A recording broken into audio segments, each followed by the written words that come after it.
네, 안녕하십니까. 증시 최전선 뉴욕과 서울의 이승석입니다. 대한민국 투자의 중심, 증시 최전선 뉴욕과 서울 이제부터 시작하겠습니다. 오늘 증시 최전선 마켓 이슈 위클리에서는 우선 먼저 금요일 발표된 미국의 4분기 GDP 확정치가 예상보다 잘 나왔습니다. 아시다시피 요즘에 미국 내에서는 미국의 4월 금리 인상 가능성이 솔솔 무르익는 가운데 GDP까지도 예상치보다 좋았었죠. 과연 이제 미국이 어떤 결정을 할지 좀 초미의 관심사가 이쪽이 좀 쏠리고 있죠. 이런 가운데 4월 1일 이번 주 금요일에는 미국의 3월 또 고용지표가 발표될 예정입니다. 최근에 미국의 고용시장 자체는 상당히 좋은 상황이다 보니까 과연 또 이 4월 달에 금리 인상 가능성에 좀 부채질을 할지 아니면 그렇지 않고 좀 냉각될지 자세한 분석과 전망이 좀 필요하겠고요. 여기에 또 하나의 축인 중국의 3월 PMI 지표가 또 4월 1일 날 이번 주 금요일 날 발표될 예정입니다. 이번 주 한 주간 본다면 월말 월초의 중요 경제 지표를 통해 가지고 증시의 변동성이 좀 커질 것 같습니다. 오늘 증시의 이번 주 한 주간의 그 상황을 면밀히 또 점검 또 전망해 보도록 하겠습니다. 투자 월드컵은 4회 대회 2라운드가 이제 다 끝났습니다. 그런 가운데 이제 또 결승 라운드를 준비해야 되겠죠. 지난 2라운드에 수익률 상위 전문가가 직접 스튜디오에 출연해서 종목 리뷰를 해드리고요. 또 결승 라운드의 진출자들의 종목을 또 제시할 예정입니다. 어떤 전문가가 진출했는지 잠시 후에 공개될 예정이니까 끝까지 함께 해주시기 바랍니다. 주말 편안하게 쉬셨죠? 벌써 2016년도를 시작한 지가 엊그제 같은데, 이제 3월 마지막 주간에 이제 돌입이 됐습니다. 이제는 이제 올 한해 세웠던 투자의 목표를 다시 한번 점검해 볼 때가 된 것 같은데요. 잘 진행되고 계십니까? 잘 진행되지 않는다면 저희 또 증시전선 뉴욕과 서울과 함께 투자의 고민을 해결해 보시기 바랍니다. 오늘 1호 증시전선 뉴욕과 서울 두 명의 전문가와 함께 합니다. 김동엽 부장, 그리고 박영호 파트너 나와 있습니다. 안녕하십니까? 네, 안녕하십니까? 네, 또 이 두 명의 전문가와 시장 얘기에 앞서서 윤보원 PB가 오늘 이슈 쟁점 브리핑하겠습니다. 네, 안녕하세요. 윤보원입니다. 미국에서 지금 경기 지표에 대한 그 관심이 몰리고 있는 상황 중에서 미국의 GDP 성장률은 예상치에 4분기에 있어서의 연환산으로 봤었을 때 1% 정도의 그 성장률을 예상하고 있었는데 이를 훨씬 뛰어넘는 1.4%의 성장률을 보여주고 있습니다. 상황이 이렇다 보니까 4월 달에 있어서 금리 인상이 실현이 되는 것이 아닌가라는 얘기들이 나오면서 현재 그간의 약간의 약세를 보이고 있었던 달러 인덱스는 다시 한번 강세로 그 방향을 전환하는 모습을 보여줬고요. 또 한 가지 유가에 있어서도 조금 유가의 상승을 주춤하게 하는 그런 자리가 나타나고 있습니다. 이렇다 보니까 앞으로 나온 그 미국에 있어서의 경제 지표에 대해서도 관심이 많이 쏠리고 있습니다. 4월 1일에 있어서는 굉장히 그 중요한 경제 지표들이 많이 몰려 있는데요. 우선적으로 미국에 있어서는 비농업 부분에 있어서의 고용 지표가 나타날 것이고 또 ISM 제조업 지표도 나타날 것입니다. 이에 대해서 그 주가의 향방에 대한 그 관심 그리고 방향성이 좀 정해지지 않을까라고 생각이 듭니다. 더불어서 중국에 대한 그 경제 지표도 좀 눈여겨보셔야 될 것 같습니다. 중국에 있어서는 중국의 통계국 그리고 차이신에서의 제조업 PMI 지수가 발표될 예정입니다. 이에 대해서도 시장에 있어서는 지난달보다는 좀 좋은 지표가 나오지 않을까 기대를 하고 있는데요. 중국에 있어서는 그 주가의 그 상승과 하락을 좀 지속적으로 등락을 보여주고 있는 그러한 지표들로서 중국의 CDS와 위안화 환율 자체가 현재 조금 상승하는 그런 모습을 보여주고 있습니다. 그래서 또 이러한 PMI 지수가 잘 못 나오게 된다라고 하면 중국의 증시 자체도 조금 흔들리는 게 아닐까 하는 우려 자체도 좀 나오고 있습니다. 이렇게 우려도 조금씩 혼재가 되고 있다 보니까 국내 증시에 있어서도 지속적인 상승을 기대하기보다는 기관의 행보를 봤었을 때는 우선은 이익에 있어서는 조금씩 실현을 하고 보자라는 이러한 수급의 모양들이 좀 나오고 있습니다. 그러다 보니까 지수의 상단에 있어서는 돌파하지 못하고 있는 그런 조금은 지루한 장세가 이어지고 있습니다.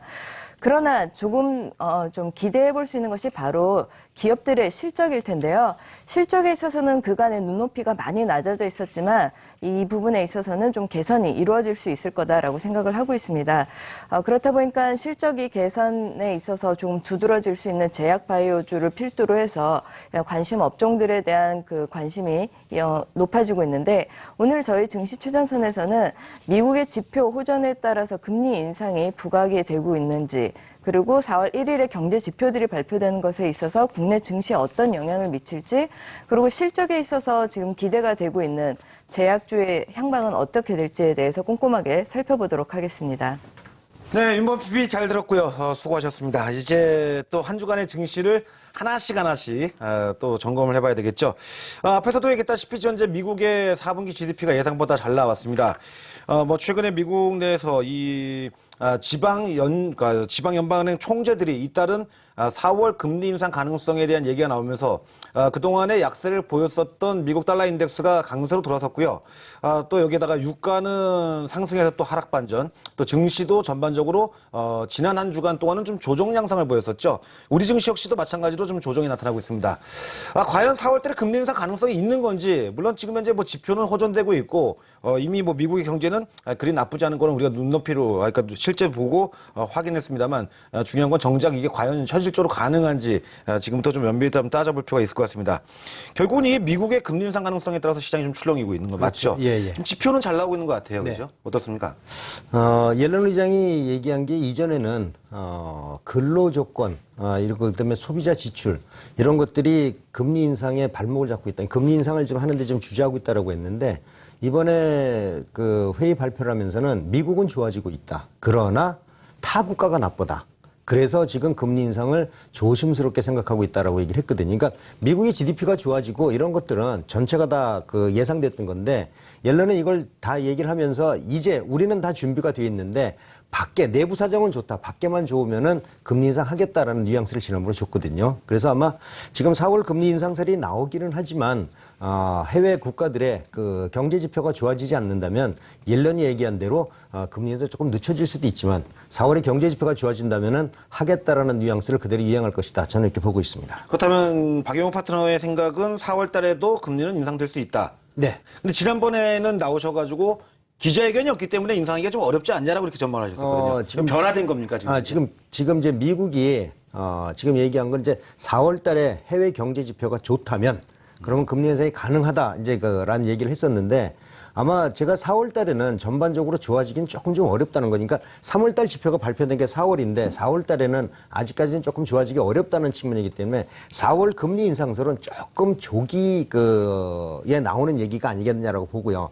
저는 4월 달에 발표되는 지표들이 예상보다도 중국이 좋아진다든지 하면은 아마 고민을 한 이후에 5월이나 6월 정도에는 아마 금리 인상을 발표할 것이다 이렇게 생각을 하고 있거든요. 4월에 금리 인상 가능성 자체는 낮으나 낮죠. 추후에 네. 결정인 거죠. 네, 그러니까 금리 인상설에 대해서 얘기가 나오고 있지만은 그거는 좀 두고 봐줘야 되는데 아직까지는 급격하게 하진 않을 거다 이렇게 보고 있습니다. 의견은 언제든지 변할 수가 있는 그럼요. 거죠. 경제 지표의 상황이나 시장 상황에 따라서 변할 수 있는데 저는 바뀌었을까봐 이전하고 전망이 바뀌신 것 같아가지고 깜짝 놀랐습니다. 경기 지표가 좋아지면 바뀔 수밖에 없겠죠, 저도. 나쁘면은 지금 상태로 유지를 하겠지만은 좋아진다면은 금리 인상 할 텐데 나는 경기 지표가 좋아지는데 금리 인상 안 하겠다라고 할 수는 없는 거거든요. 그렇죠. 아직까지는 추세가 미확인 상태다 이렇게 보시면 좋을 것 같아요.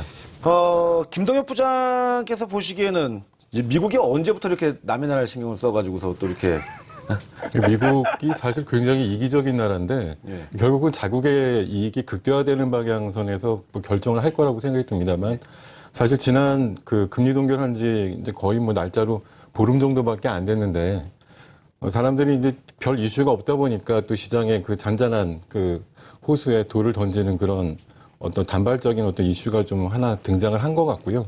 결론적으로 말씀드리면 4월 달에 금리를 인상하지는 않을 거라고 저는 이제 개인적으로 확신을 하고 있습니다. 여러 가지 제반 여건들이 충분히 마련됐다라는 것에도 어느 정도 공감을 하고 있습니다만 지난 3월 달 그 FOMC 이후에 나왔던 어떤 기자회견에 대한 전문이라든가 이런 걸 검토해 보면 그리고 그때 그 금리 동결을 주장했던 어떤 위원들의 어떤 그 숫자적인 그 우위라든가 이런 걸 보면 그때 금리 인상을 주장했던 사람은 딱 한 명밖에 없었거든요. 이것이 바로 한 달 만에 극적으로 그 전환이 되면서 바뀔 만한 그런 지표상의 두드러진 현상들은 현재 나오고 있지는 않다라고 생각하고 있고요.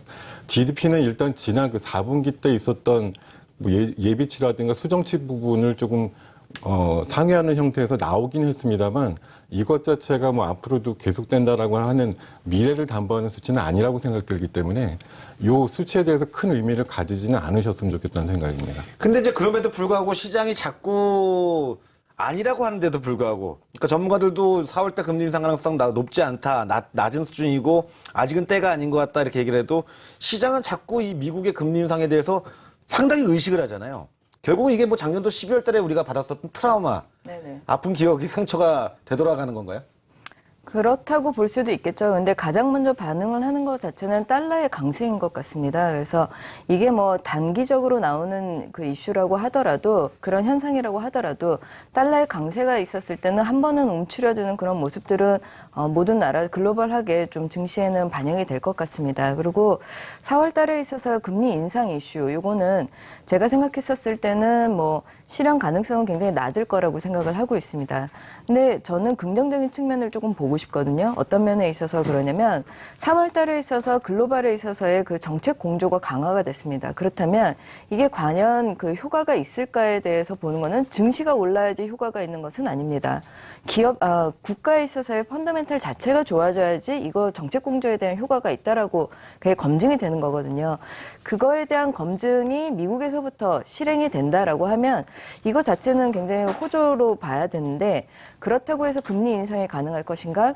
거기까지는 확신이 안 드는 부분이 이번에 지표 잘 나왔습니다. 그리고 고용과 유가의 영향 때문에 그 가계에 있어서의 소비가 많이 늘어났기 때문에 이런 GDP에 대해서 좀 많이 좋은 그런 숫자를 나타낼 수 있었는데 실질적으로 그 안에 들어가서 봤었을 때는 기업의 실적이 좋아지진 않았습니다. 아직까지. 그렇기 때문에 그 근간에 있어서 체질이 아주 변화가 되는 것을 확인하기 전까지는 미국에 있어서도 금리 인상에 대해서 그렇게 급하게 실행하지는 않을 거다 이렇게 봅니다.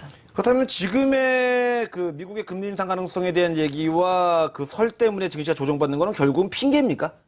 지금 봐서는 일단 그동안에 많이 좀 올랐고요. 그리고 최근에 들어서 네. 특별한 이슈가 지금 아직 없다는 거죠. 지난번에 기대했던 이슈들이 뭐였었냐면 20의 양적 완화 이슈 기대했었고요. 그 다음에 그 미국의 금리 인하 기대했었는데. 금리 인하는 아니죠. 동결이죠. 금리 동결이죠. 금리 동결을 기대했었는데 이게 전부 다 주가에 일단은 반영이 됐거든요. 잘 마무리된 거죠. 그렇죠. 예. 그래서 시장은 이제 새로운 이슈가 나오기를 기다리고 있는데 만약에 여기에서 나쁜 이슈가 나왔던 게 지난번에 2월 달 그 중국의 그 수출이 25% 정도 하락했다면서 중국이 나빠지고 있구나 이런 것들을 그 예상을 할 수가 있는데 실은 미국 같은 경우에는 아주 중요한 지금 그 포인트에 나서고 있는 게 나머지는 다 좋다거든요. 제가 준비한 자료가 있는데 자료 한번 보시면은 미국이 경기 지표나 이런 것들은 지금 상당히 다 좋습니다. 좋은데 지금 그 개인 소비 지출이 지난번보다 PC가 좀 늘어났기 때문에 소비가 증가하면서 이번에 GDP가 조금 낮았다는 그 얘기들도 할 수 있고요.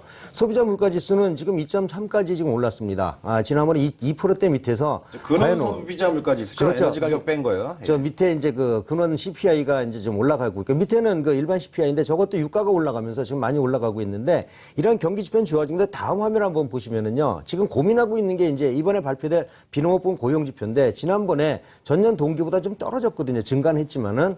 근데 이제 고용시장 그 환경이 LMCI 지수라고 해가지고서 이 그 노동시장의 전체적인 환경을 하는데 저게 좀 올라갔으면 하는데 저게 올라가지 않고 있는 것들이 실은 임금이 아직 좀 덜 올라가고 있거든요. 이번에 필라델피아에서 캘리포니아에서 임금 인상에 대해서 최저임금을 인상을 합의했다고 하는데 이러한 임금 인상만 이루어진다면은 미국이 아마 타국을 위해서 자국의 금리 인상을 유보하거나 그러지는 않거든요. 근데 지금 봐서는 다른 거는 다 좋은데 아직은 고용이나 그다음에 근로자들의 임금 수준이 아직 안 좋으니까 자신이 없는 거예요.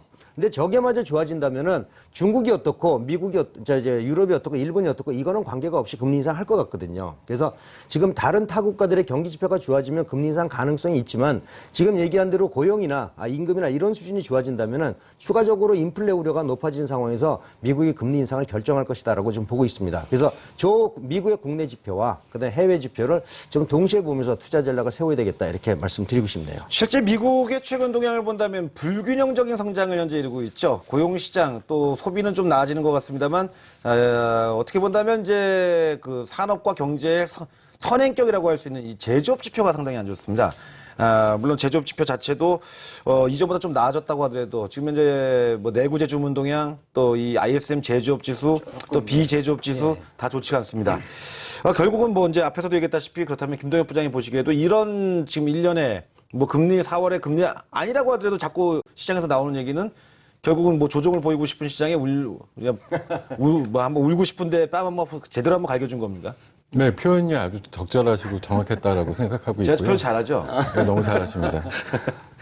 별다른 이슈가 없으니까 한번 시장이 지금 방금 박용호 대표님께서 좀 말씀하셨습니다만 뭐 2월 말부터 3월 중순까지 장이 글로벌적인 어떤 통화 정책의 공조가 효과를 보면서 전 세계적인 어떤 동반 상승 효과를 가져왔기 때문에 이거에 있어서 일반적인 어떤 수준의 그 조정이 좀 필요한 상황에서 어떤 미국의 뭐 GDP라든가 이런 그 결과값 하나 가지고서도 꼬투리를 잡을 수 있는 어떤 환경이 잠깐 조성이 됐던 거라고 생각을 하고 있습니다. 근데 원래대로 한다면 미국의 경제 지표가 호전된 거는 원래 글로벌 증시에 좋은 재료잖아요, 원래는. 그렇죠. 지금 상황으로 따져보면 미국의 GDP라든가 뭐 전반적인 경제 환경이 좋아지는 거는 역시 글로벌 쪽 전반적으로 봤을 때 좋은 건데 그럼에도 불구하고 적어도 6월 말 뭐 6월 중순까지 금리가 동결된다고 하면 역시 또 같이 좋아지는 거겠죠. 그럼 당장에 지난 금요일 날 발표된 그 미국의 GDP가 네. 제일 먼저 증시에서 그 반응을 하는 게 한국하고 일본이에요. 그렇죠.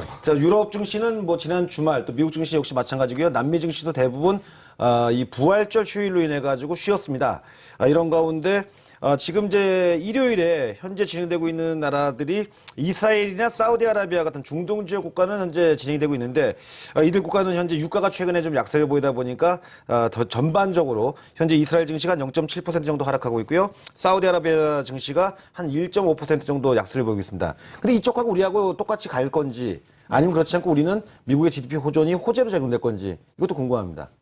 나 홀로 호재로 반응하지는 않을 거라고 저는 생각합니다. 그냥 보합권에서 좀 멈추지 않을까라고 생각을 하는데요. 예전에 그 벨기에에서 테러가 났었을 때도 조금은 걱정하셨을 것 같아요. 장이 시작할 때 어떻게 될지. 근데 그거에 대해서 그렇게 큰 영향은 안 받았는데 그거보다는 큰 이슈겠죠. 미국에 있어서 금리 인상을 할까 말까에 대한 이슈 자체는. 그렇지만 이거에 대해서 금리를 인상을 할 거다라고 단행할 거다라고 보는 눈 자체는 굉장히 적을 것 같고요. 그러다 보니까 이거에 대해서 약간의 움직임들 그러니까 유가나 아니면 달러 인덱스에 대해서 약간 주춤하는 정도의 반응 그렇게 그치지 않을까 그렇게 생각합니다. 박영호 파트너께서도 이 미국의 4분기 GDP 지난 금요일 날 발표가 됐는데요. 예. 당장 월요일에 우리 증시 반응은 어떨 것 같습니까? 뭐 GDP가 이전에 발표된 거에 확정치가 좋아진 거기 때문에 좋아진 거에 대해서 크게 영향을 미치지 않을 거다라고 보고 있지만은 사실 이제 중요한 거는 그 화폐 이제 달러 인덱스가 좀 문제일 것 같아요. 윤보은 PB가 얘기하신 대로 만약에 달러 인덱스가 강세를 보인다면은 아마 우리 시장은 조금 조정을 보이지 않을까라고 보이는데 달러 인덱스가 그동안에 하락했다가 지금 반등을 하더라도 예전처럼 뭐 100 이상을 돌파하기 좀 어려울 것 같거든요. 그래서 단기간에 대한 달러 인덱스의 한 반등에 대해서 우리 시장이 약간의 그 뭐라고 얘기하나요? 좀 이렇게 그 간접적인 그 영향을 받는 요 정도 수준이지 GDP 영향으로 해서 금리 인상 뭐 이런 여부가 확 되면서 주가가 뭐 급락하거나 이럴 것 같지는 않습니다. 김동엽 부장 생각도 어떻습니까? 네, 뭐 환율 관계 때문이기도 하겠습니다만 금요일 날 조금 그 기관과 외국인 수급에서 조금 그동안 좀 차별화가 있었다고 하면 외국인들은 소폭 매도, 기관은 매수로 전환하는 그런 움직임이 좀 나왔다는 게 이채로 왔는데 어떤 뭐 시장이 좀 되는 상황에서 외국인들이 먼저 좀 사주고 기관들이 연이어서 조금 후속 수급을 만들어준 그런 환경이 된다고 하면 금요일 날 전형적인 어떤 수급의 모양 자체는 크게 나쁘지 않았는데 뭐 월요일 날 장 초반에는 아마 뭐 우리 원화가 조금은 더 그 약세로 빠지는 그런 상황 같은 것들이 좀 나오지 않을까 하는 생각이 들기 때문에 장 초반에는 잠깐 조금 그 마이너스권 뭐 지수가 예상도 됩니다만 큰 변동은 없을 거다 결론적으로 그렇게 생각을 하고 있습니다. 알겠습니다. 먼저 지난주 금요일에 발표된 미국의 GDP 이 영향력이 상당히 큰 거야 뭐 우리 시청자 여러분들도 잘 아실 것 같습니다. 그래서 첫 번째 이슈를 좀 다뤄봤고요. 이런 가운데 또 미국의 뭐 GDP 발표 후에 또 미국의 당장의 금리에 영향을 미칠 수 있는 요인이죠. 3월 미국의 이제 고용 지표와 또 중국도 우리 증시에 상당히 또 큰 영향이 있는 거 잘 아실 겁니다. 그동안 부진했던 과연 중국의 제조업 지표가 호전될지 또 이번 주에 판가름이 되는데요. 물론 앞에서 윤보은 PB가 브리핑할 때 보여드렸습니다만 다시 한번 이번 주 금요일입니다. 4월 1일에 발표되는 주요 경제 지표를 먼저 좀 확인한 다음에 일정을 보여드리고 그다음에 이 관련된 내용을 또 다뤄보도록 하겠습니다. 먼저 미국 쪽인데요. 이번 그 4월 1일 날 금요일입니다. 그러니까 우리 증시가 끝나고 나서 밤에 발표될 예정이죠. 실업률이 발표될 예정인데 뭐 이전 수치하고 동일합니다. 4.9% 정도로 예상이 되고 있고 비농업 부분 고용 지표, 그러니까 신규 일자리 숫자죠. 이게 현재 20만 건을 약간 상회하는 정도가 예상치로 형성되어 있습니다. 최근에 미국이 이 제조업 동향이 좋지가 않은데 ISM 제조업 구매자 지수 그러니까 이 ISM 제조업 지수인데 이게 이전 달까지는 이제 50을 소폭 하회했습니다. 그러니까 경기 확장선인 50 이하였으니까 별로 안 좋았죠. 근데 이번에 현재 예상치는 51, 그러니까 확장선을 다시 회복할 걸로 이렇게 전망치가 나오고 있습니다. 그리고 4월 1일 낮에죠. 이제 우리 시간으로 본다면 이제 주간에 발표될 예정인데요. 중국 쪽 경제 지표도 좀 살펴볼 필요 있겠죠. 먼저 제조업 구매자 관리 지수, 이제 PMI 지표죠. 이게 지금 이제 49.3 정도로 이전에는 49였는데요. 약간의 개선을 갖다 기대를 하고 있고요. 그 다음 날 비제조업 구매자 관리 지수, 그러니까 서비스업 지수죠. 이쪽도 이제 발표될 예정입니다. 그리고 차이신 제조업, 보통 이제 관방 PMI 또 차이신 PMI 이렇게 얘기하는데 이 민간 기업들을 중심으로 한 차이신 PMI도 이전에 48포인트 정도 선에서 0.3%포인트 정도는 좀 개선되지 않을까 이렇게 현재 예상이 나오고 있습니다. 먼저 지금 현재 뭐 미국 쪽 얘기를 다루고 있었으니까요. 미국과 관련된 얘기를 마저 하도록 하겠습니다. 지금 일자리는 20만 건 정도 이상이면은 만약 예상치 정도로 나온다면 그냥 무난한 거지 않습니까? 네, 지난번에 대해서 꽤 무난한 거죠. 근데 전통적으로 미국 같은 경우에는 그 2월 이후에 그 고용 지표도 조금 좀 낮아지거든요. 근데 최근에 실업수당 청구 건수가 좀 줄어드는 걸 보면은 그러한 고용 지표들이 그 시장에서 전통적으로 약세 분위기지만은 어느 정도 고용이 일어나고 있다는 거거든요. 그래서 이번에 그 민간 부문 고용 지표가 비농업종 고용 지표가 아마 좀 나아질 것이다 이렇게 좀 예측을 하고 있습니다. 예전보다도 나빠진다면 시장에 좀 영향을 줄 텐데 그렇지 않을 거다라고 보고 있고요. 나머지 제조업 지표들도 고용 지표가 높아진다면은 그만큼 고용을 많이 하면서 생산할 수 있는 여건이 되기 때문에 그렇게 아주 나빠지진 않을 것 같거든요. 이 G2 국가가 이번 주에 중요 경제 지표가 나오는 거 아닙니까? 뭐 글로벌에 이제 뭐 투탑이라고 할 수 있는. 근데 이들 경제 지표가 중요한 거는 결국 우리 글로벌 경제 전체에 영향을 주는 거잖아요. 네네. 분위기는 어떨 것 같습니까? 이제 좀 이전보다 계절적으로 뭐 성수기권역에 진입한다든지 경제 지표가 이전보다 좀 나아질 가능성이 있다든지 좀 어떨까요? 지금 시장에서 예상하고 있기로는 그 두 국가의 경제 지표 모두 다 좀 아까 예전보다 좋아질 것이라고 지금 보여지고 있습니다. 그리고 또 한 가지는 지금 어느 정도 하방을 막아줄 수 있다라고 생각하는 것 자체가 중국 자체도 재정 적자에 대해서 확대를 했었고 또 이러한 영향들이 하방에 대해서는 이제 빠지는 거에 대해서는 어느 정도 막으려는 그 정부의 노력들이 있기 때문에 이러한 그 시장에서의 예상치에 대해서는 좀 부합하는 모습이 나오지 않을까 싶습니다. 그동안에 미국과 중국 등 전 세계 국가들의 이 제조업 지표가 부진했던 가장 중요한 원인 중에 하나가 제가 알기로는 그렇습니다. 유가 하락과 상품 가격 하락이 가장 큰 영향이었다고 보여지는데 3월 달에는 유가도 좀 많이 제법 올라왔고요.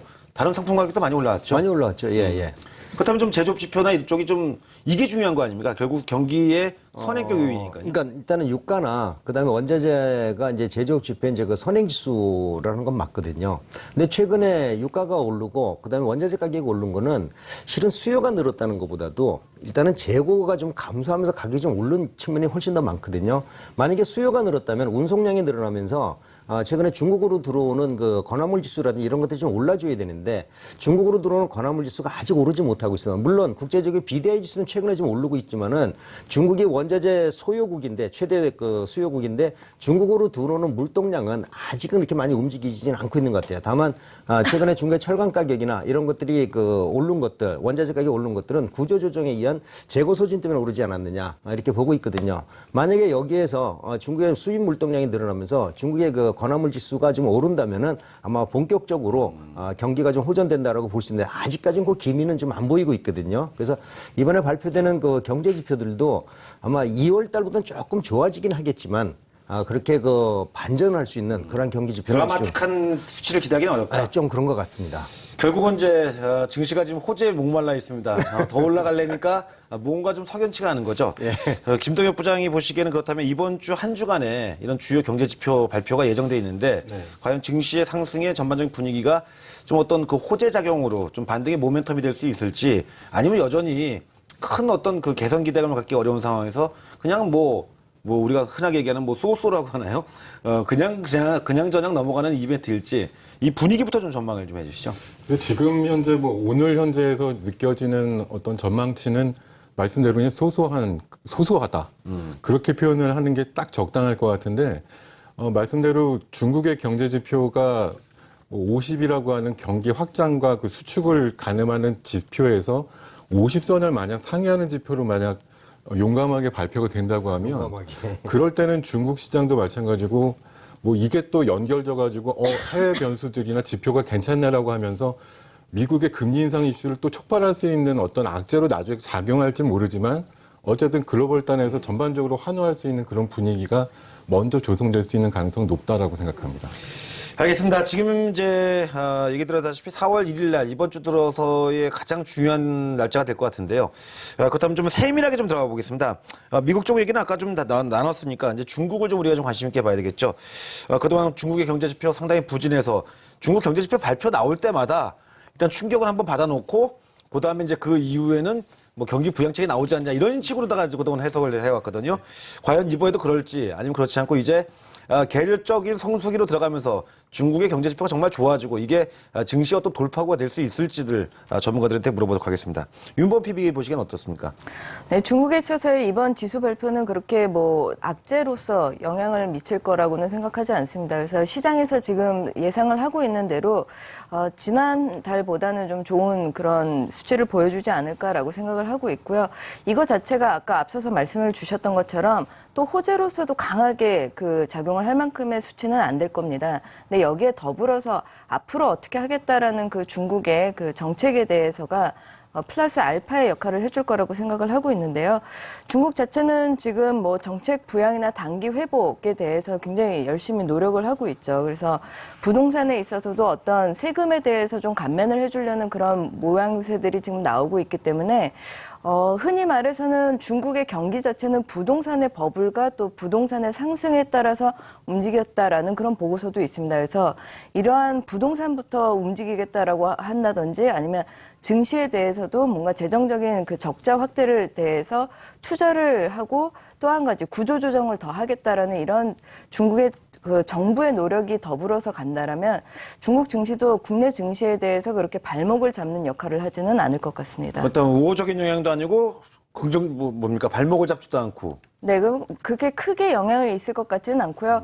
오히려 이번에 그 예상대로 그 차이신이나 아니면 통계국에 있어서의 그 수치가 부합하는 정도로만 나온다면 오히려 호재로 역할을 하지 않을까 싶습니다. 그렇다면 지금 현재 우리나라 같은 경우에 종합주가지수 2,000포인트에서 발목이 잡혀 있다면 네. 결국은 이 중국의 경제 지표가 발목 잡혀 있는 2,000포인트를 좀 넘기는 계기가 될 수 있겠습니까? 안 되겠습니까? 아직은 부족합니까? 네, 아직은 부족하다라고 봅니다. 왜냐하면 호재로서 작용을 하는 어떤 요인들이 자그마하게 나타나는 거에 있어서 기관들이 먼저 앞서서 이익 실현을 하는 그런 행보 자체가 이번 주 한 주간까지는 더 이어질 거라고 저는 보고 있거든요. 그래서 지수에 있어서의 어떤 상단이라고 지금 볼 수 있는 2,000선을 넘는 거가 그리 쉬워 보이지는 않습니다. 김동현 부장이 보시기에도 이 중국의 이번 주 경제지표 발표, 과연 지금, 거의 뭐 증시의 이 호재가 가뭄이죠. 3월 달에 글로벌 정책 공조 이벤트로 인해가지고 중앙은행 각 발표가 기대보다 더 좋았던 최상의 시나리오를 보이면서 시장이 움직였는데, 과연 추가적인 증시의 호재로 작용되려면 누군가는 어쨌든 여기서 좀 기름을 끼워줘야 될 거 아닙니까? 글쎄요, 그렇게 해줬으면 좋겠는데 바람하고 예상은 조금 차이가 있는 것 같고요. 얼마 전에 중국 그 어떤 매체에서 중국 그 기업들 대상으로 해서 중국 실사지수, 기업 실사지수를 조사를 했는데 이게 전월치랑 같은 값으로 계산이 됐다고 하더라고요. 49.9라서 50이 좀 못 미치는 상황이 나왔고 뭐 3월 들어서도 초반 통계입니다만 수출입 지표는 여전히 부진한 상황을 좀 여전히 보여주고 있기 때문에 뭐 4월 1일 날 나오는 그런 각종 PMI 관련된 그런 지표라고 하는 부분이 그렇게 시장에 어떤 드라마틱한 상승을 주는 촉매제로 작용할 것 같지는 않습니다. 다만 그 전에 지표 전에 좀 참고할 수 있는 팁이라고 하면은 중국의 그 대규모 국영 기업들이나 은행들 1사분기 실적에 대한 발표 같은 것들이 이번 주 초반부터 좀 곧 나오거든요. 대형 그 은행들 보면 뭐 29일 날 교통은행부터 시작을 해가지고 뭐 중국은행, 에어차이나 같은 대형 기업들 실적이 말일 전에 대거 좀 발표가 되거든요. 그런 것들 참고를 하시면 적어도 4월 1일 날 아침에 나오는 중국 그 지적 관련된 지표에 조금 참고가 되실 것 같습니다. 마찬가지로 박영호 파트너께서도 중국의 경제지표 발표와 그것도 국내 증시 연관 관계 좀 분석 좀 해주시죠. 일단 중국이 경제 지표가 이렇게 드라마틱하게 나오지는 않을 것 같지만은 이번에 그 시진핑인가요? 그 중국 국가주석이 예, 신핑 주석이 맞죠? 예. 예, 맞죠? 예. 예, 그 이름도 잘. 퀴즈 내셨나요? 큰일 나셨네요. 네, 이번에 그 미국을 이제 방문을 하게 되는데 그동안에 그 중국의 저 관영 그 통신이나 그다음에 그 증권 그 속보를 봤을 때는 시진핑 주석이 밖에 나가 있을 때 중국에서 발표되는 지표나 이런 것들이 나쁘게 나오는 적이 극히 드물었다고 합니다. 그래서 이번에 31일부터 미국 방문을 할 때 발표되는 경기 지표나 이런 것들은 오히려 좀 좋아질 수도 있다는 거고요. 좋아지는 것은 중국 증시에 긍정적인 역할을 미칠 수도 있다고 보기 때문에 다음 주에는 뭐 드라마틱하지는 않겠지만은 전반적으로 중국 증시가 상승할 수 있는 요인들이 발표될 확률도 높다는 거죠. 이건 뭐 정치적인 문제인데 아무래도 중국은 정치적인 문제가 다음은 아직은 경제를 좀 지배하고 있다라고 보기 때문에 저는 다음 주 정도에는 그러니까 돌아오는 주 정도에는 중국 시장에서 나쁜 얘기보다는 좋은 얘기가 나올 확률이 많다 저는 이렇게 보고 있습니다.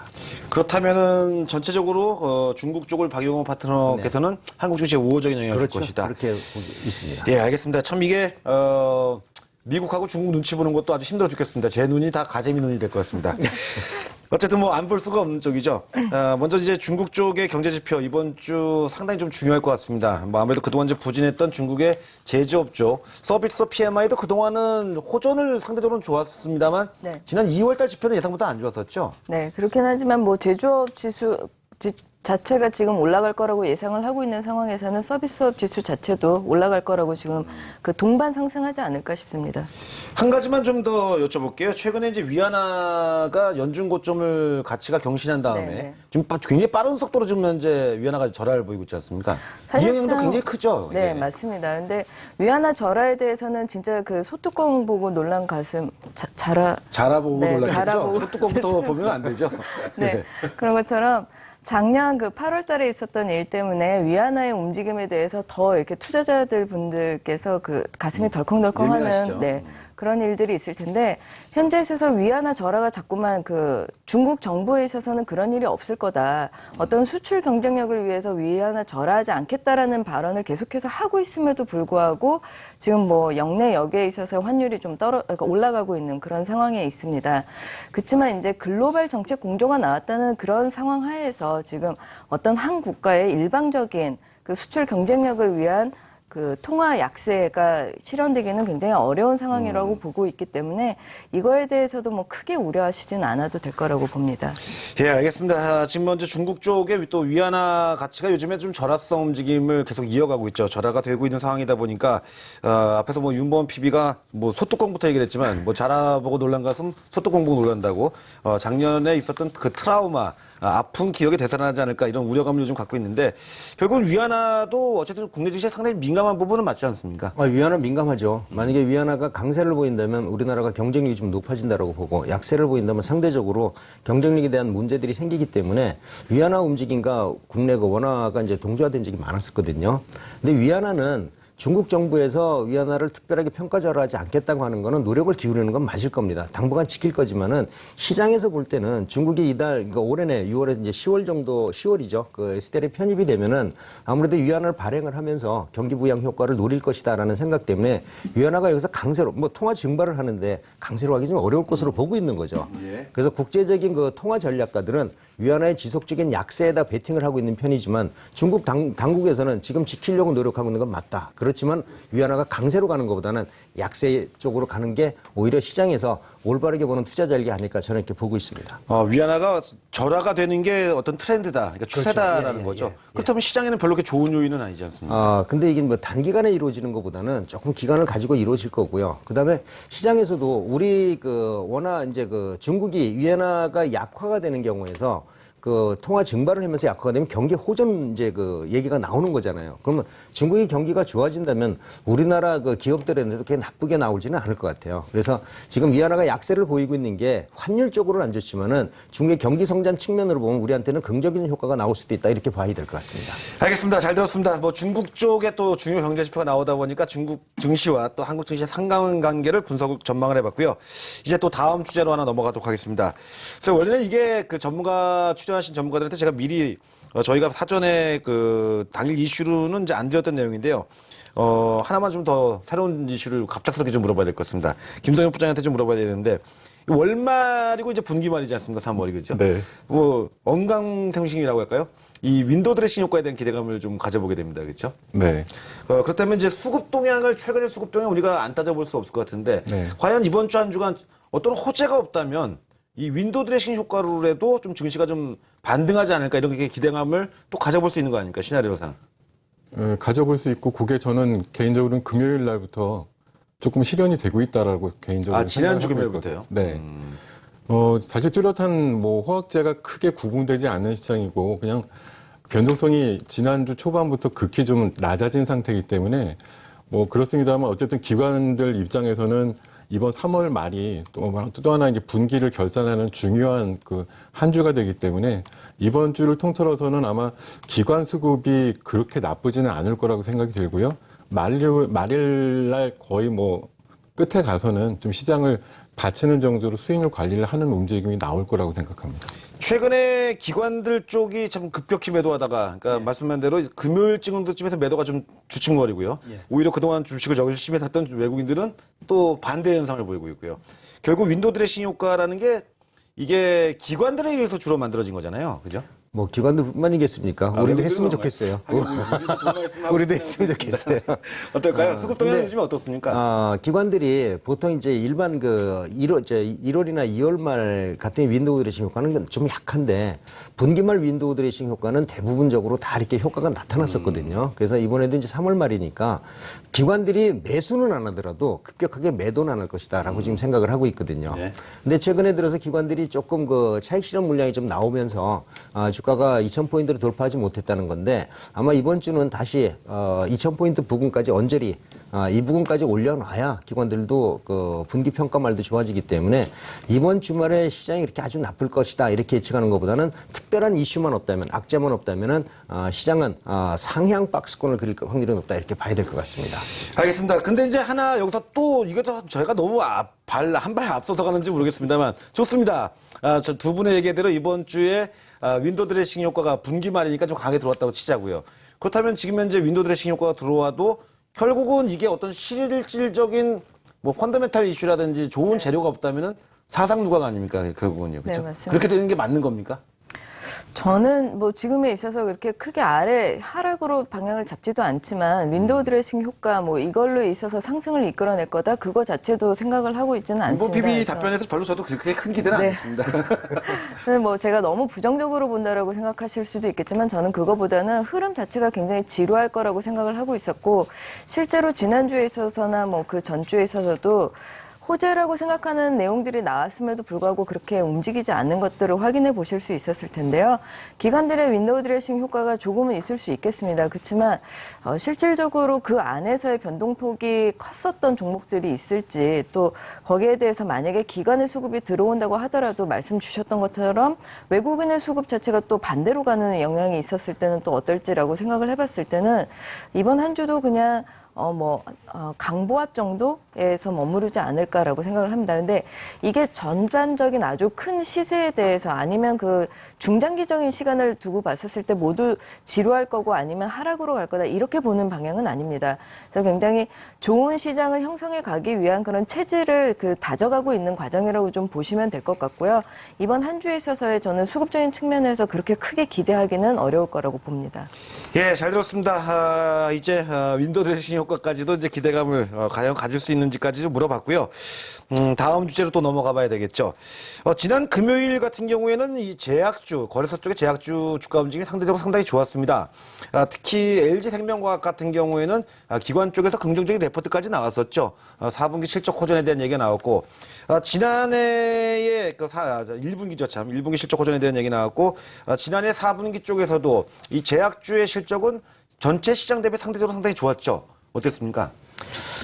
제약주를 갖다가 실적으로 주가를 판단하기에는 좀 어렵지 않은가 생각이 들거든요. 바이오하고 제약은 좀 구분이 돼야 되는 거 아닌가요? 바이오하고 제약이 구분이 되더라도 지금 뭐 LG생명과학 얘기하는데 PL이 70이 넘어가는 종목을 실적으로 구분하기는 어렵고요. 저는 이렇게 보라고 말씀드립니다.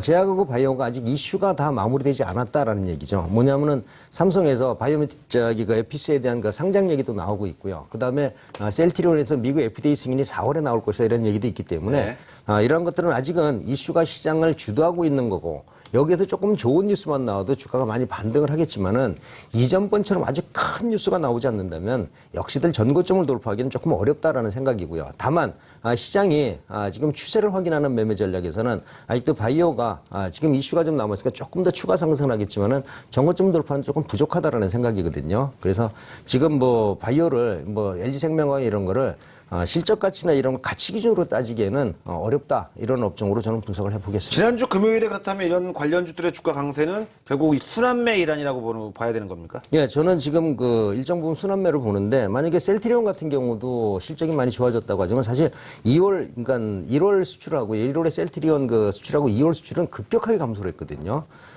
셀트리온 같은 경우가 보면은 1월 그러니까 2월 달이네. 2월 달에 한 72억 정도부터 한 1,000억 정도 하던 거를 72억 정도밖에 못 했거든요. 그래서 전반적으로 셀트리온도 1분기 실적이 이리 좋아지진 않을 겁니다. 그렇지만 아직도 셀트리온은 남아있는 건 미국의 FDA 2조 원 시장이라는 FDA가 남아있기 때문에 그래서 바이오 같은 경우나 제약 같은 경우에는 지금 단기적으로 실적 부분에 대해서도 우려감들이 나타나는 거 안에서 순환매 성격이지 여기서 다시 이슈를 만들어서 반등하기에는 조금 좀 어렵지 않나 저는 이렇게 보고 있습니다.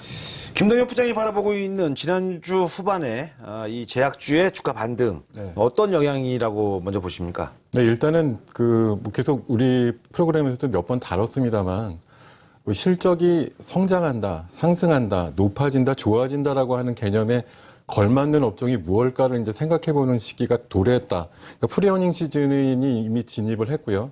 다음 주 후반부터 그 다음 주 4월 초순부터는 실적들이 이제 가시화되는 그런 권역이기 때문에 뭐 유가라든가 이런 것에 뒷받침이 되는 석유화학 업종을 비롯해서 몇몇 개 그 실적이 좋아지는 업종단에 분명히 제약 쪽 특히 대형 제약주 같은 경우는 전분기나 아니면 전년 동기 대비해서 좋은 실적이 나오기 때문에 박용희 대표님 말씀하신 대로 맞습니다. PER이 아직도 뭐 50이 넘고 뭐 70이 넘는 종목이 있지만 그 종목이 바로 1년 전에는 100이 넘고 200이 넘었던 종목이라는 거죠. 그래서 급격히 PER이 뭐 그러니까 낮아지는 그런 상태를 보여주는 것만으로도 시장은 충분히 좀 환호할 수 있는 그런 준비가 돼 있다라는 생각이 들고 이것들이 뭐 대형 제약주들 위주로 해서 금요일 날 좀 투영이 됐다라고 생각을 하고 있습니다. 그렇다면 그 박영호 파트너하고 조금 약간의 내용의 차이는 좀 있는 거네요. 그러니까 제가 이제 그리는 뭐 그림으로 봐서는 실적이 정말 숫자로 찍혀가지고 아마 가시화되는 그날부터는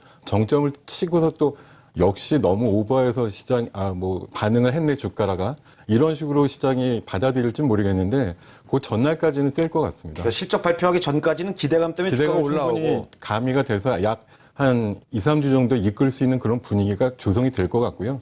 그게 거의 숫자화돼 갖고 나오는 그런 시점 이후에는 역시 이번에도 뭐 우리가 기대했던 최상의 실적은 아니었어라고 시장이 대부분 평가를 할 거고 또 그에 따라서 잠깐 조정기를 맞이하는 그런 움직임이 나올 것 같습니다. 윤보원 PB도 이전부터 이 제약주나 바이오 쪽은 그래도는 여전히 아직은 성장에 대한 기대감이 유효하다라고 이렇게 그동안 이제 전망을 해왔지 않습니까? 네, 맞습니다. 최근에 그 일련의 주가 움직임 보면서 이들 종목군들이 윤보원 PB가 그동안 생각했던 어떤 시나리오대로 잘 전개가 되고 있는 겁니까? 아니면 아직 미진한 겁니까? 굉장히 단적으로 말씀을 드렸을 때 제약 바이오가 없는 그 나라에 있어서는 미래에 대해서 굉장히 고민해 봐야 된다라고 생각할 정도로 제약 바이오의 그 산업 자체는 굉장히 그 성장 동력으로서 움직일 수 있는 그런 산업이라고 생각합니다. 그래서 좀 더디게 가는 면이 있다 하더라도 국내에 있어서의 그 제약 바이오가 자리를 잡아가고 있는 상황이라고 보여지고 있고요. 그 상황 안에서 그게 한미약품이 될지 동아 ST가 될지 그러한 움직임들은 있겠지만 제약 바이오에 대해서 거는 기대 자체는 굉장히 근거가 있는 기대라고 생각을 하고 있습니다. 근데 최근에 있어서 좀 움직임이 있었을 때는 가장 크게는 투자 심리라고 저는 보고 있고요. 그 심리에 있어서 지금 시장 전체가 과연 상승할 것인가 하락을 할 것인가 이런 갈림길에 있는 상황이라고 생각을 합니다. 근데 상승에 대해서 조금은 기대해 볼 수 있는 그런 요인들이 지금 나타나고 있는 상황이죠. 그러다 보니까 그렇다면 성장을 할 수 있고 또 한 가지 내수에 있어서 해외로까지 나갈 수 있는 그런 산업이 무엇일까라고 봤었을 때 그거 자체가 바로 제약바이오라고 바로 그 맞아 떨어진다라고 봅니다. 근데 3월 달에 있어서 그 지금 뒤돌아보니까 1분기에 대해서 지금 예상하고 있는 영업이익이 개선이 되고 있는 업종이 어딘가라고 봤었을 때 제약바이오가 굉장히 두드러지게 지금 꼽히고 있거든요. 그러다 보니까 제약바이오에 대한 그 흐름과 수급 그리고 기대감 이런 것들이 계속해서 호재로서 상승할 수 있는 역할을 하고 있다라고 보여지고 있고요. 또 여기에 맞아떨어지게 나스닥에 있어서도 그 헬스케어 지수 자체가 좀 안정화가 되고 있는 그런 모습을 보여주고 있습니다. 그래서 단기간일 수 있어도 좀 저점을 형성하고 나스닥에 있어서의 헬스케어 지수도 좀 올라가고 있지 않을까. 여기에 아주 일치하게 맞아떨어지지는 않더라도 국내의 그 업종 지수 자체도 좀 상승세를 타지 않을까라는 기대감까지 더해졌다라고 봅니다. 최근에는 이 이제 헬스케어 섹터, 보통 이제 헬스케어라고 하는 게 이제 건강 관리죠. 그러니까 여기에는 제약이나 의약품이 들어가기도 하고요.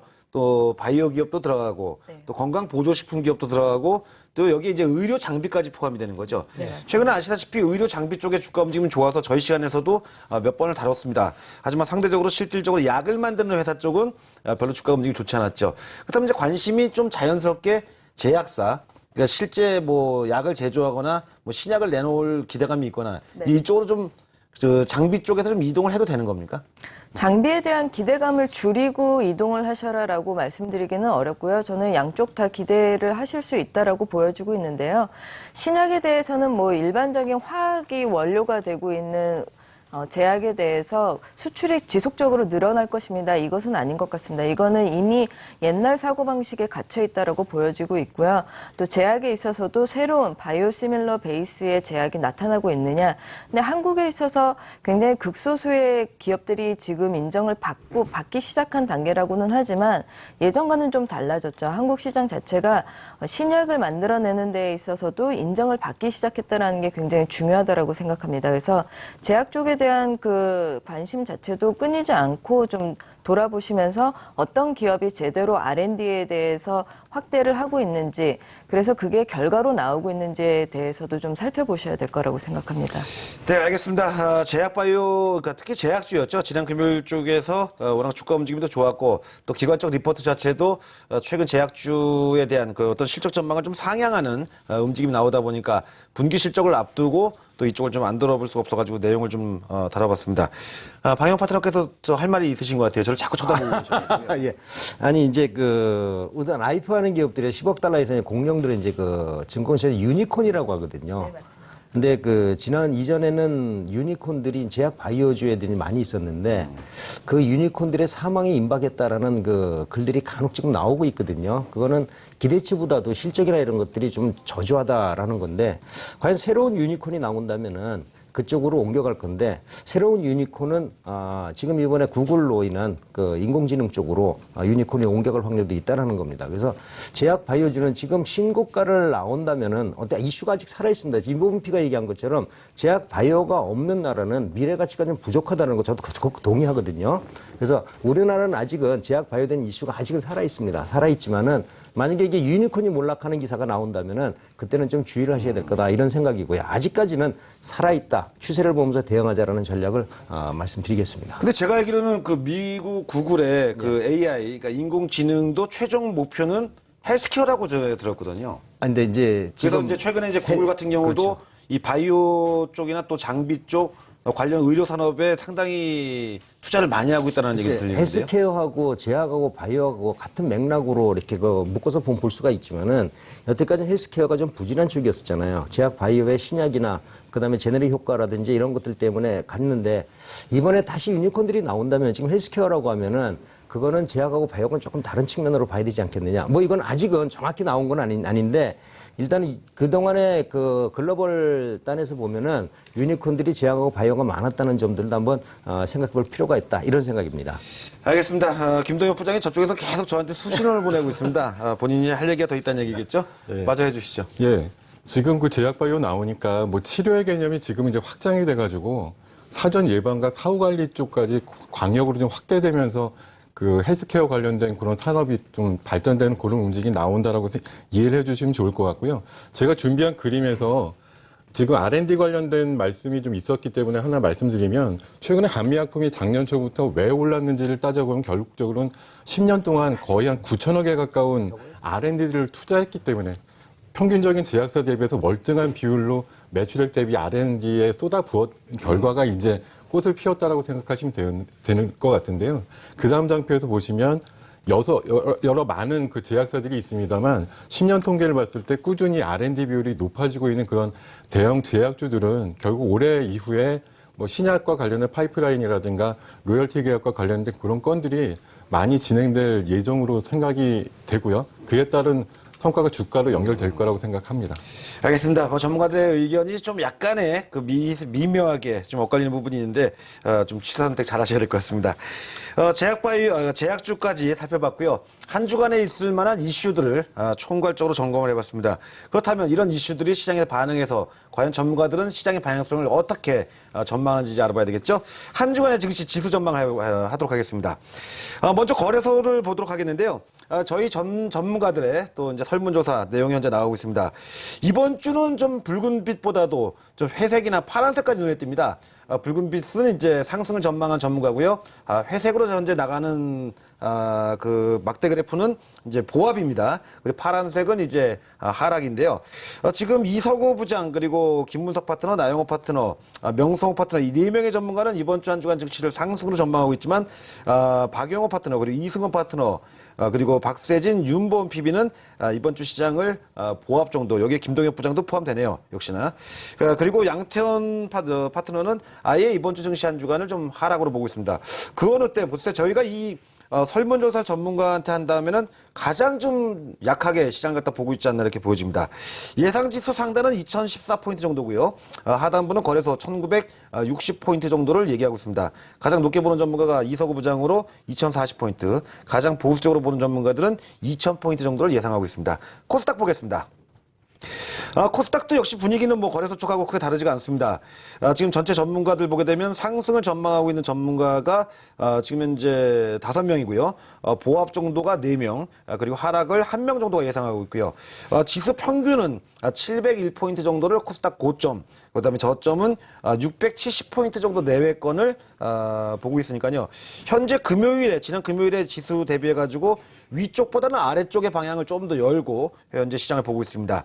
뭐 가장 높게 전망하는 전문가가 이승원 파트너, 그다음에 이석우 부장 등이고요. 가장 낮은 지수 상단을 얘기한 전문가는 박세진 PB로 685포인트. 그러니까 지난 금요일에 종가 지수가 683포인트니까 이번 주 한 주간 코스닥은 거의 오를 게 없다라고 이렇게 전망을 하고 있습니다.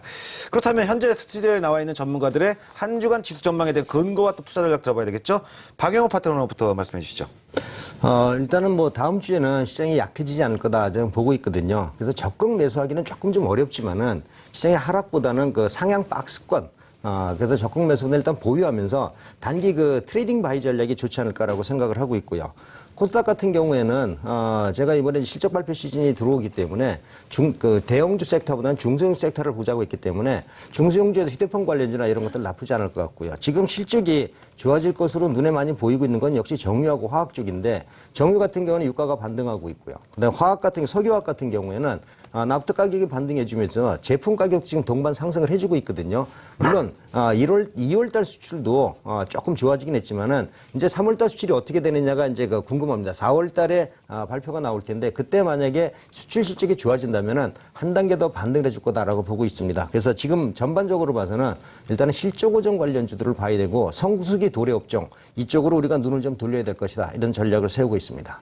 네, 그렇다면 현재 한 주간에 박영호 파트너는 큰 변동성까지 예상하고 있는 건 아니죠? 그렇죠. 오히려 아래보다는 약간 위쪽이 상향 박스권이다 이렇게 좀 보고 있고요. 알겠습니다. 김동엽 부장은 한 주간 증시에 대한 지수 전망은 보합 정도 수준을 예상하고 있습니다. 네, 뭐 큰 변동성이 역시 나오지 않는 시장인데 피로가 좀 누적돼 있는 시장이다라고 한마디로 정의가 드릴 수 있을 것 같고요. 큰 이슈가 없다 보니까 잔잔하게 흘러가는데 이러다 보면 꼭 좀 딴 생각하시는 분들이 있거든요. 시장에 한번 돌을 던져서 변동성을 좀 일으켜보자 그러는 분들이 있을 것 같습니다만 우리나라 수급적으로 봤을 때는 뭐 기관들의 아까 그 연말 그 월말에 있을 법한 그런 수급적인 어떤 부양 효과 같은 것도 기대할 수 있는 한 주라고 생각이 들기 때문에 결국 지수의 마감 변동성은 크지 않은 상태에서 마무리될 거라는 생각을 갖고 있고요. 어차피 실적이 앞으로 가셔야 되는 그런 시즌이 다가오기 때문에 석유화학이라든가 건설, 뭐 IT 부품 쪽 같이 실적이 좀 호전되고 수급이 좀 따라주는 그런 업종으로 포트폴리오를 조금 더 강화시키는 그런 전략이 좋을 것 같습니다. 네, 잘 들었습니다. 마지막으로 윤보원 PB도 한 주간의 증시를 전망해 주시죠. 윤보원 PB도 이번 주 한 주간의 전망은 보합 정도 예상하고 계신 거죠? 네, 보합권으로 그 말씀을 드렸고요. 저도 이번 한 주가 지나고 나서는 이제는 매수를 준비하십시오라고 말할 수 있을 것 같다라고 전망은 합니다. 이번 주에 있어서 지금 3월 한 달 동안만 하더라도 기관의 매도세가 3조에 가깝습니다. 그 자체는 우선 지금 나타날 수 있는 변동성에 대해서는 최소화를 하자라는 그런 입장들을 가지고 있는 것 같은데요. 그럼에도 불구하고 위험 리스크 자체는 계속해서 하향 안정화되고 있다는 것은 모두가 확인하고 있는 상황입니다. 그래서 조금 아직까지 남은 비가 있다라면 좀 피하셨다가 그 이후에 상승의 방향에 대해서 확인하시고 매수하시는 전략을 가져가시는 게 좋을 것 같습니다. 윤보원 PB가 보는 이번 주 한 주간에 그래도 가장 좀 유명한 섹터를 본다면 어느 쪽을 좀 관심 있게 보고 계십니까? 저는 아까 말씀드렸었던 제약 바이오 쪽에 대해서도 좋게 보고 있고요. 내수 쪽에 대해서 좋게 보고 있다 보니까 어떤 필수 소비재 같은 경우에 대해서도 이제는 다시 한번 매수하셔도 되지 않을까라고 생각하고 있습니다. 수출업종 대비해서 국내 내수업종 쪽을 더 유망하게 보시는 거죠? 네, 저는 그렇습니다. 예, 잘 들었습니다. 오늘도 뭐 시장에 대한 다양한 내용을 또 한 주간의